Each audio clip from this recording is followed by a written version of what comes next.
నాకు వచ్చిందంటే ఖచ్చితంగా నెరవేరి తీరి శపథాలు చేస్తుంటారు. నీకు వచ్చిందల్లా జరగాలని రూలా? అసలు ఎందుకు చూపిస్తాడు దేవుడు? చూపిస్తే ఇటు జరగబోతుంది, ప్రార్థన చేసి తప్పిస్తానని చూపిస్తాడు. అంతేగాని నీకు చూపిస్తున్నాను ఖచ్చితంగా జరిగిద్ది, వాళ్ళకి ఇరిగిద్ది, నువ్వు చూడనే. ఏం సైకాలజీ అండి?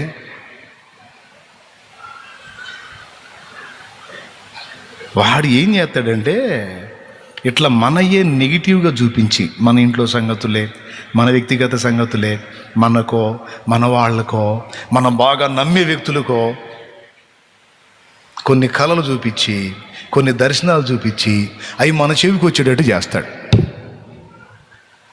ఫలానా వదినకు వచ్చిందంటే ఖచ్చితంగా జరిగిద్ది, ఫలానా అక్కకు వచ్చిందంటే ఖచ్చితంగా, ఫలానా అన్నకు వచ్చిందంటే ఖచ్చితంగా జరిగిద్దని వీడు నమ్మేటట్టు చేస్తారు. ఇంకే నీ విశ్వాసమే తర్వాత మీరు పూర్తి చేయండి. నిన్ను నేట నిలబెట్టింది నీ అవిశ్వాసం, అల్ప విశ్వాసమే నిన్ను నేట. నీ నమ్మిక చొప్పున నీ కలుగునన్నాడు. సైతానుగాడు ఎంత తెలివిగా మనకి కళ చూపించి మన ఇంట్లోనే నష్టాలు కలిగినట్టు, కష్టాలు కలిగినట్టు, కీడు కలిగినట్టు, ఏదో అయిపోతున్నట్టు మనకే చూపించి వాటిని మనమే నమ్మేటట్టు మన చేతే చేపించి మన విశ్వాసాన్ని బట్టి వాడు కార్యాలు చేస్తున్నాడు. ఎంతమందికి అర్థమైంది? నిజంగా అర్థమైతే చేయొద్దు. ఏమర్థమైంది? ఏదో కానీ మొత్తానికి బాగానే చెప్పావయ్యా అంటారా?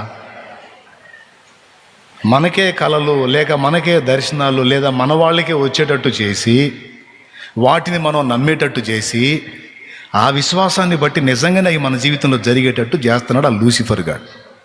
ఇప్పుడు నువ్వేం చేయాలా? ఏం చేయాలి? ప్రార్థన చేయాలా? ప్రార్థన కాదు, ప్రార్థన సెకండ్. ముందు ఏం చేయాలి తెలుసా? నాకు ఇలాంటి కీడులు కాదు, ఇలాంటివి ఇన్నున్నా వాటన్నిటి నుంచి తప్పించగల నా దేవుడు ఉన్నాడు. నేను ఆయన నమ్ముతా.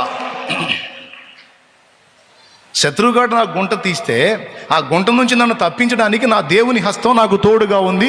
నేను దీన్ని నమ్మను, అన్నిటి నుంచి నన్ను ఇంతవరకు కాచిన నా దేవుడిని నమ్ముతా. వీటి నుంచి కూడా ఆయన నన్ను కాపాడతాడు.